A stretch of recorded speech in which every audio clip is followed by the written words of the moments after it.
Pois é, né? Desejo, prazer, encontro.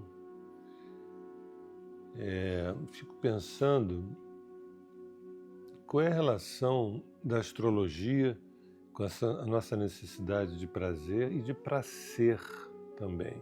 A minha forma de ver a astrologia é um pouco diferenciada na medida em que eu vejo os signos como arquétipos do processo de individuação e vejo os planetas como pulsões psíquicas, né? Por exemplo, a gente nasce no planeta Terra e a gente tem Sol, Lua, Mercúrio, Vênus, Marte, Júpiter, Saturno, Urano, Netuno e Plutão. Depois de muitos anos de contato íntimo com a clientela, eu percebi que eram pulsões psíquicas, né? Ou seja, existe uma Vênus dentro da gente, um Mercúrio dentro da gente.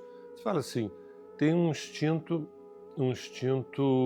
de sobrevivência, vamos dizer assim, um instinto sexual. Tudo isso a gente vai encontrando manifestação desses planetas dentro da psique. Então, por exemplo, quando a gente olha para uma pessoa e se sente atraído e ainda um pouco inexplicável, é a Vênus, que representa Afrodite dentro da nossa psique, acendendo uma luz, dizendo assim, gozada, aquela pessoa é interessante. No primeiro momento, é esteticamente interessante, é a Vênus falando dentro da nossa psique. E aí eu me aproximo. Mas logo em seguida, o Mercúrio atua com uma curiosidade intelectual, uma conversa, uma troca, né?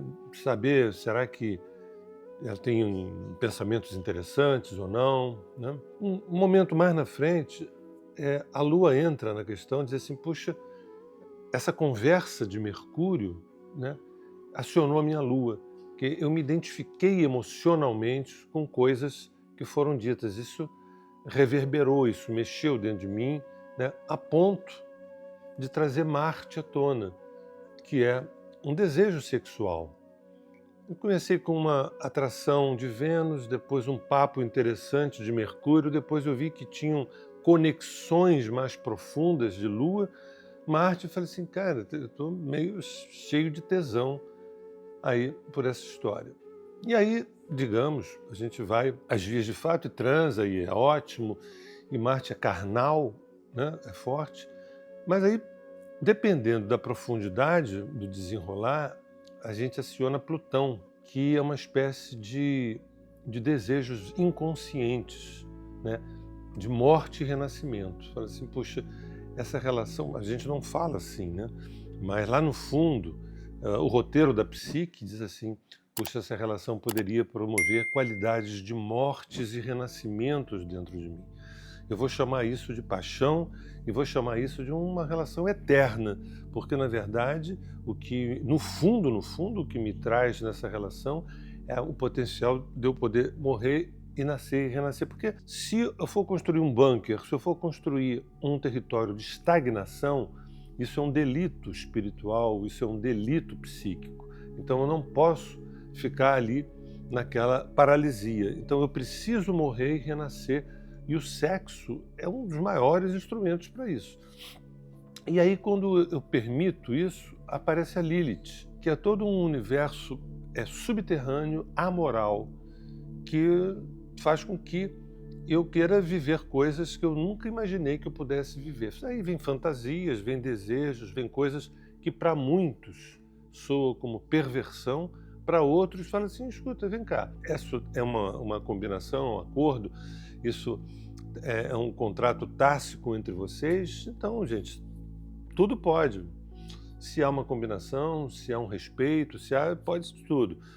Então, eu quero dominar e você quer se sentir dominado. Eu quero me sentir dominado.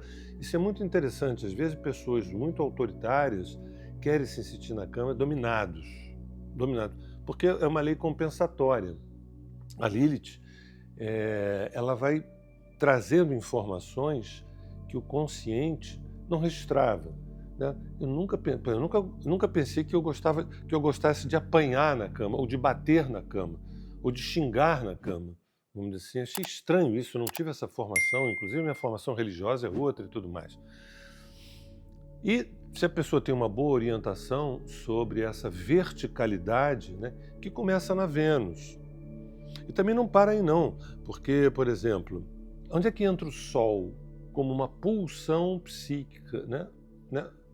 Nossa, o quanto essa relação ela me joga para cima, ela me potencializa, ela traz mais vitalidade ao meu cotidiano. E onde é que entra Saturno nisso? Porque a gente pode pensar, olha, quer falar de relação é Vênus, quer falar de sexo é Marte. A gente pode falar que quer falar de relação, sexo, paixão, desejo, união, matrimônio, casamento sagrado, é de Sol a Plutão, incluindo Lilith. Isso é porque a gente está no sistema solar, porque se a gente estivesse em outro sistema, seriam outros códigos, uma outra psique, um outro inconsciente. Mas a gente está falando de ser humano para ser humano aqui, né? E aí não para por aí, porque se o Sol fala assim, puxa, essa relação, eu me sinto cada vez eu mesmo, né? Eu tinha um talento e essa relação me estimulou a eu desenvolver esse talento. Ou seja, cada vez eu estou mais o meu Sol. Aí pergunta assim, mas vem cá, mas Saturno então, o que é Saturno, né? Eu posso falar que é a experiência da rejeição, do abandono, mas eu prefiro falar uma outra coisa que seria o seguinte, puxa, a gente está morando juntos e eu tive que desenvolver um sentido de delimitação, porque eu não queria ser dragado, eu não queria ser um aspecto fusional com a outra pessoa, eu não queria me perder na relação com o outro. Eu falei assim, olha, a gente mora juntos, mas tem um território singular que é meu, um território, isso naturalmente vai sendo expresso. E então isso é muito interessante, né? O Saturno dentro da gente como uma força, como uma pulsão de delimitação de território para a gente não se sentir invadido, não se sentir...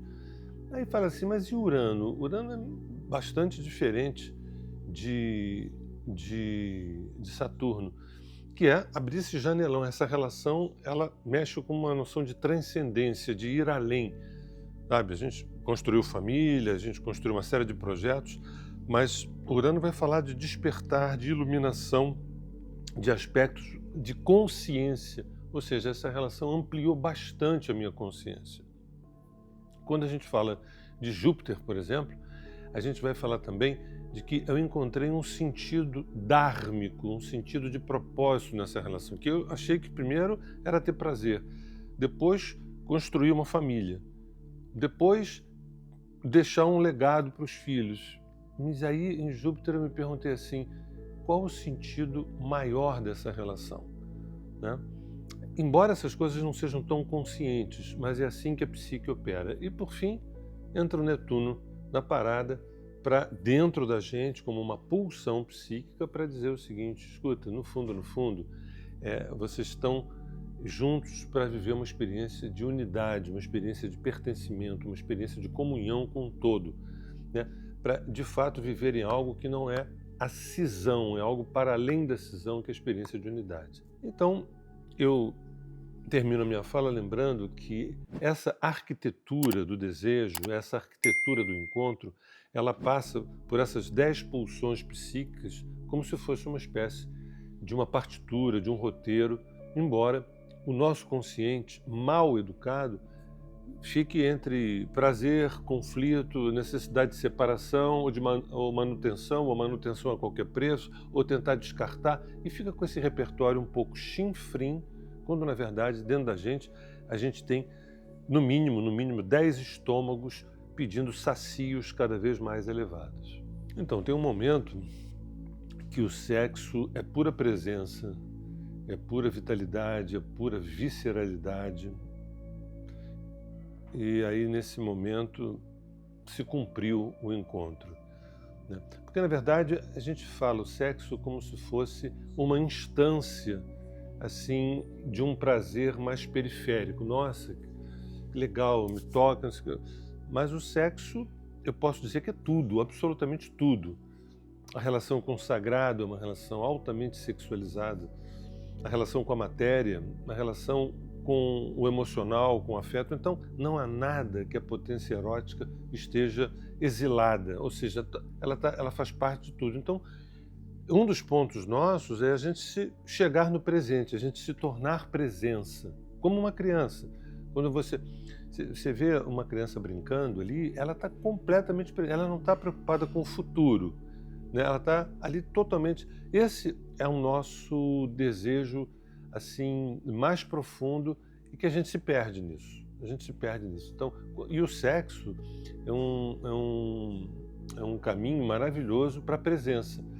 Quando você está transando e no meio da transa você fala assim, puta, esqueci o frango no freezer, entendeu? Fala assim, cara, esqueci de ligar para fulano. É mau sinal, maus presságios, maus presságios. Porque se existe um lugar onde a presença é fundamental, é na sexualidade, é no sexo. Porque não dá para fazer por procuração, entende? Mandei no cartório alguém para me representar no ato sexual, né? Então, ou seja, se é verdade que a gente basicamente reage a um passado, o sexo seria a nossa liberdade dessa reação, e sim uma presentificação, quase que uma iluminação.